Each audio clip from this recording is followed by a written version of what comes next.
first orders and they racing away in the Vodacom Durban July.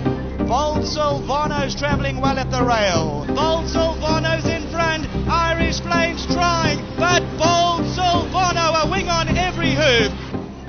Lust and money is what drives horse people.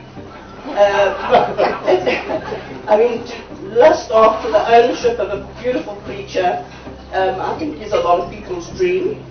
And I think I'm proof today that you don't have to have a gold mine, you don't have to have a furniture factory, you don't have to have a finance company, you can just be a little housewife from East London and you can have what I had yesterday. Gill Thompson might be a housewife from East London, but the co-owner of last year's Vodacom Durban July winner, Bold Silvano, is no mug when it comes to horses. She's been riding them since she was a child and runs a small breeding operation on a beautiful small holding just outside the city, which was at one time home to her champion. The fact that I'm, a housewife from East London, as I've had fun telling everybody, is not really, it's not really the whole story, because I've kept and bred and competed and ridden horses, and I've had horses my entire life, so I do know what a good horse looks like, and I like to think I've got a good eye.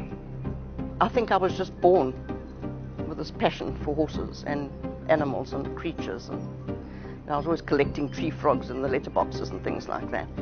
And then when I was 11, we moved on to a rented small holding, and I got my first horse who used to pull the plough during the week, and then I used to ride it after school. And my father was my biggest fan and my biggest supporter, and he used to stand and watch me, and used to go by train to horse shows in those days. And he wasn't horsey, but he loved horses, and he would sort of watch me and say sit up straighter and that sort of thing. So I started competing when I was about 12, I suppose. And then I showed, and I also rode American Saddler, and I show jumped mainly. And then the year that I jumped in our interprovincial team was the same year that I got married. These are all the years that I competed with warm bloods, showing, dressage, show jumping, and on the right-hand side here those are all champion horse sashes that various horses have won. I've had some really lovely horses through my hands over the years. I had my first two children in very quick succession, and tried to get back in the game straight away, and bought myself a really hot, strong horse that used to dump me, and I just lost my nerve, and I could never able to get back into it. So I then started doing a bit of dressage and showing and a bit of breeding, and just keep my involvement. Once they're in your blood, you never get them out. It was breeder and fellow horsewoman Rose Parker of the Ascot stud, a long-time friend of Gill Thompson's, who encouraged her to enter the world of thoroughbred racing and breeding. After acquiring a couple of choicely bred broodmares to get started, she decided to look for a colt to race, and the progeny of the ageing Al Mufti, who stood at Ascot, had always appealed to her. I asked Rose to pull them out and show me one by one, and there was just a little something about each one that I didn't like. And as we were leaving the barn, I sort of looked over the stable door, and this youngster caught my eye, and I said to her, "Can I look at that one?" And they brought him out. I didn't know how he was bred or anything, actually. And I just looked at him, and I just had this conviction and this sort of goosebumpy feeling that I want this colt. I want this colt. So I didn't say anything to them. I just left it, and then I bid for him on the cell phone at the sales. Because I thought I don't want to even go to the sales and get distracted by anything else. I just have a strong feeling that I want this colt. So that's how I came by him. The horse Gill Thompson saw was a colt by the German-bred Silvano, a globe-trotting international Group 1 winner during his illustrious racing career, out of an Al Mufti mare called Bold Saffron, who'd won 4 races herself and finished second in the listed Flamboyant Stakes. He was an absolute honey. He grew up here on the farm.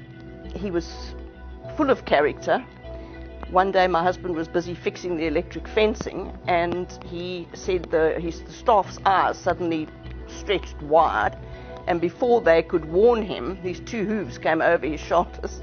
He was sitting on his haunches, and it was Bold Silvano coming to play. And then the next thing, he turned around, his hammer was missing, and couldn't find it anywhere. And then he spotted the colt cantering round and round his paddock with a hammer in his mouth.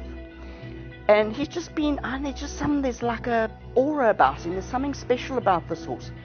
And when he went to Gavin Smith, the 2-year-olds always go to his beach farm first, and they're usually there about 2 or 3 months. They get backed and worked on the beach and lunged and whatever.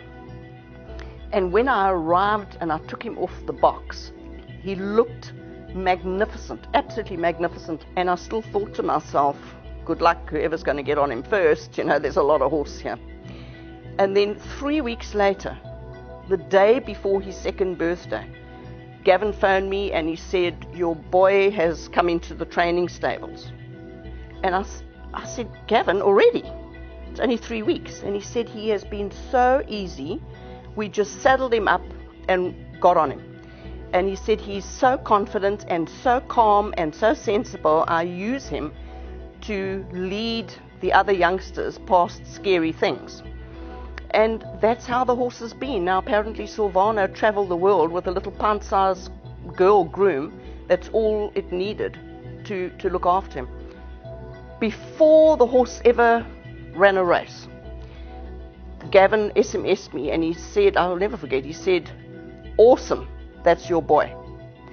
And he just said to me, this horse has got the most beautiful action. He said he doesn't even know he's galloping. And I just, at the time, I thought this is sort of like trainer-client PRO talk, Bold Silvano. But he just started to romp home by like 5 lengths. Back the deficit inside the final 50 here. Bold Silvano and the money spot on. Bold Silvano wins it there. Bold Silvano hits the front in the Champion Juvenile Cup and skips clear by a length from Comedy Caravan. Just to grab another go here. Then use blood going to the outside. But Bold Silvano, I think it's got them cold here. Inside the final 150. And it's another good one here. Bold Silvano is going to win it and win it very comfortably. We're crazy about this horse. He's just got it all. Looks, temperament, speed, action, everything. We love him to bits. He's a progressive colt. He's a big boy, very, very mature.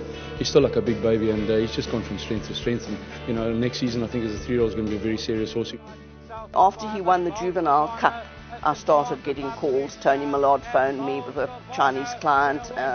Gavin's American client phoned. And Mike phoned, not me. He phones, everyone speaks to Ashley, they don't talk to me. And I just said, I don't want to sell my horse. I just don't want to sell my horse. Because, the money is not going to make my life any different, but this horse could make my life different. Never dreaming how different.